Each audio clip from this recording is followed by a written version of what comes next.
मित्रों नमस्कार। आप है बसंत गुरु जी के साथ सक्सेस मंत्र में। जिंदगी में यदि आप बाज नहीं बनोगे मित्र, बाज की तरह आप माइंडसेट नहीं रखेंगे, उनकी तरह दूरदृष्टि नहीं रखेंगे, उनकी तरह हौसले की उड़ान नहीं रखेंगे, उनकी तरह अपने परिश्रम करने की जो क्षमता है, लगन है, अपनी शारीरिक क्षमता है, मानसिक दक्षता है, आपके अंदर की जो कलात्मक दक्षता है, प्रखरता है, उसको मजबूत डैने की तरह उपयोग नहीं करोगे तो फिर मित्र कैसे बात बनेगी, कैसे फिर आप सफलता प्राप्त करोगे। तो सक्सेस होना है तो बाज को देखिए। बाज कितनी ऊंचाई तक उड़ान भरता है बगैर इस बात की चिंता किए कि सूर्य की गर्मी से उसके पंख जल तो नहीं जाएंगे। वह इसकी चिंता नहीं करते।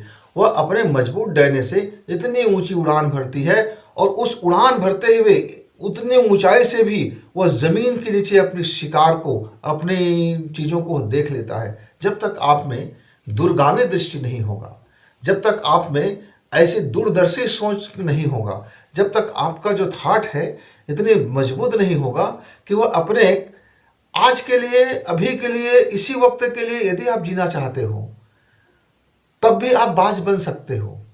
लेकिन अभी इसी वक्त कैसे जीना है, कल यदि उसका परिणाम क्या आता है, उस परिणाम की चिंता किए बगैर यदि आप जीवन जीते हैं तब तो फिर आपका जीवन बड़ा लुंज पुंज होगा, बड़ा पोच होगा, कहीं कोई ठोस नहीं होगा।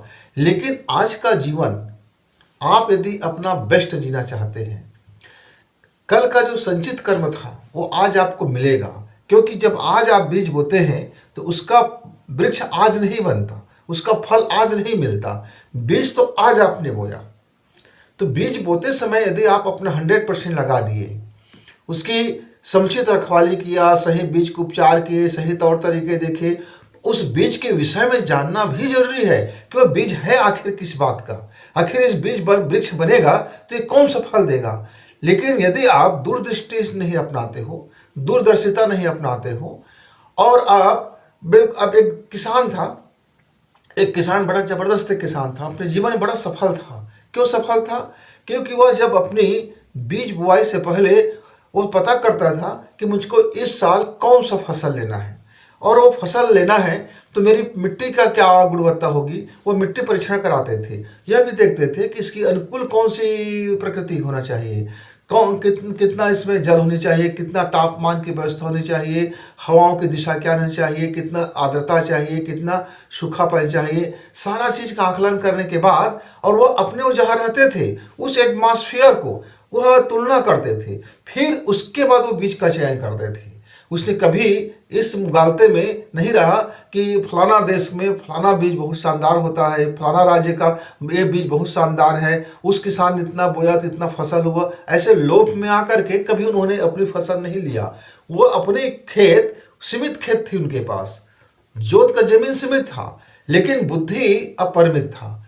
माइंड इतना बेस्ट था कि वह हर चीज को नियोजित करते थे, पूरी तरह से प्लानिंग करते थे, और उस प्लानिंग का स्टडी करते थे कि मेरा यह बीज इस वातावरण में संपन्न होगा कि नहीं होगा, कितना होगा, क्या होगा। फिर वो उसके अनुकूल मेहनत करते थे, जमीन को इतने भुरभुरा बनाते थे, इतने उपजाऊ बनाते थे कि वह बीज के लिए वह माकूल हो जाता था। फिर उस बीज को वह उपचारित करके फिर वह बीज की डालता था, रखवाली करता था, उसके अनुरूप सिंचाई करता था, रखवाली करता था, और वह बेतहासा खाद नहीं दिया करते थे, वह बिल्कुल रासायनिक खाद नहीं दिया करते थे। प्राकृतिक रूप से वो अपने बीज के अंदर में प्रतिरोधी क्षमता उत्पन्न कराते थे।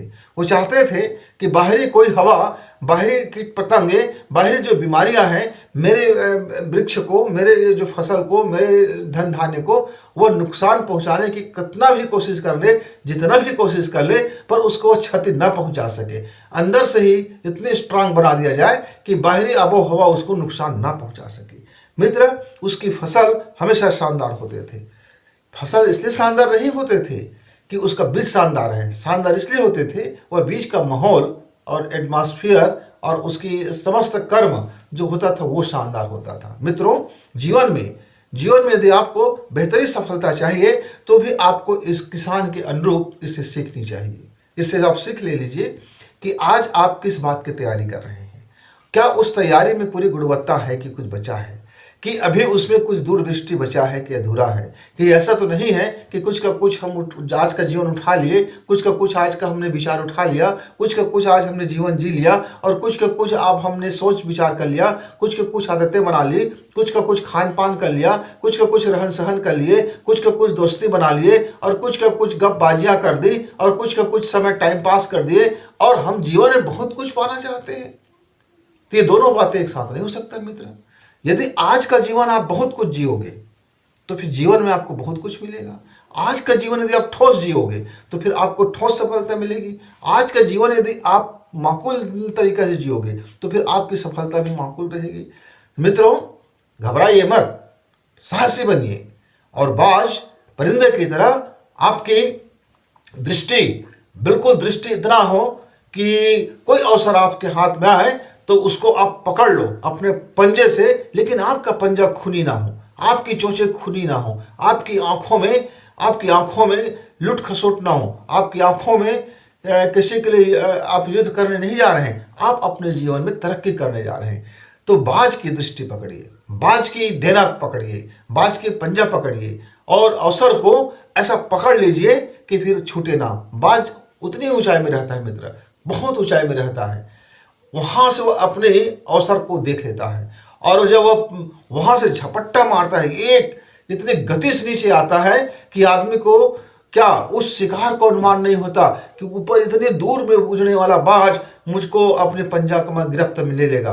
और वह अपने एक बार वो वहां से आता है और सीधा अपना अवसर पकड़ता है और ऐसा पकड़ लेता है कि फिर उसके हाथ से उसके पंजा में आया हुआ फिर कोई चीज साबुत नहीं बचता, फिर उसको वो छोड़ता नहीं है। मित्रों, जीवन में भी आप दूरदृष्टि जब देखेंगे, आपका जीवन उस शैली में होगा तो अवसर जैसे आपको दिखेगा, आप बाज की भांति आप यदि पकड़ सकते हो और मजबूती से पकड़ लो, क्योंकि आपका डैना जब मजबूत होगा, आपका दृष्टि जब उच्च होगा, जब आपका दृष्टि जब दूरदर्शी होगा, विजन आपका शानदार होगा, तभी आप अवसर को सही लपक के पकड़ पाओगे।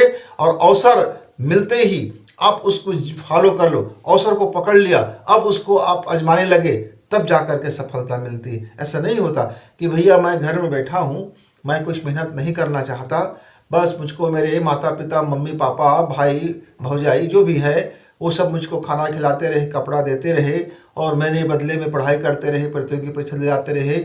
मैं बस घर में आराम से उठूँ 12 बजे, दोपहर की जगूँ, दोपहर मेरे 12 बजे सुबह हो और फिर चाय नाश्ता करूँ, फिर खाना खा लूँ, फिर कुछ टीवी सीवी देख लूँ और मोबाइल में दिन भर लगे रहूँ, इधर उधर की बातें करते रहूँ, इधर उधर की ये सब चीज़ करते रहूँ और शाम हो गया फिर खाना खाया पिया और फिर सो गया।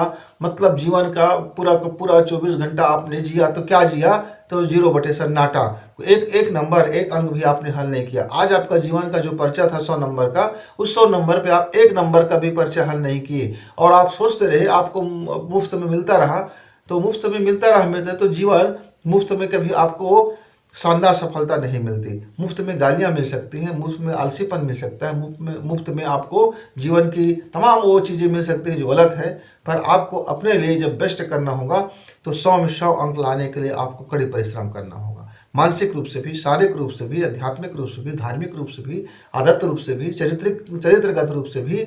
यानी कि आपका कोई कोर कसर, कोई छिद्र ना बच जाए जहां से आपकी पात्रता में संदेह उत्पन्न हो। आपका एक बड़ा घड़ा है, जिस घड़े में आपको पानी भर के ले जाना है और वह घड़ा तमाम तरह से छिद्रों से भरा हुआ है, तो फिर आपका पानी घड़ा तो भरेगा घड़ा, लेकिन घड़ा का पानी कितने समय तक टिकेगा मित्र, आप बताइए मेरा। सभी तरफ से छिद्र है तो सारा छिद्र से पानी तो निकलता हुआ रिश्ता हुआ निकल जाएगा, फिर आपके हिस्से में जो अंत में शेष बचेगा वो क्या बच पाएगा। तो सबसे पहले अपने जीवन के, चरित्र के, आदतों के, सोच के, विचार के, सबके छिद्रों को आपको देखना होगा और बंद करना होगा।